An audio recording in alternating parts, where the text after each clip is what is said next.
أعوذ بالله من الشيطان الرجيم بسم الله الرحمن الرحيم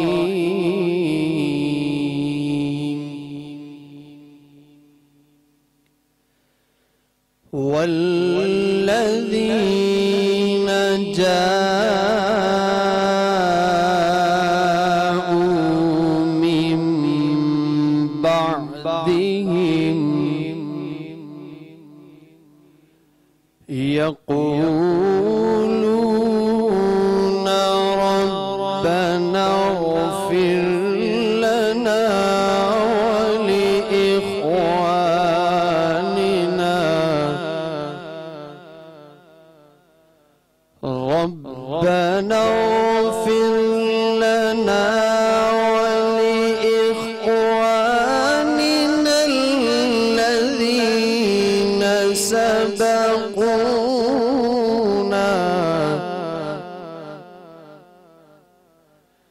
سبقونا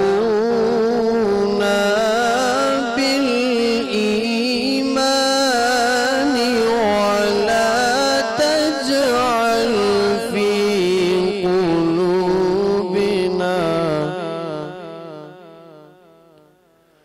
غلا للذين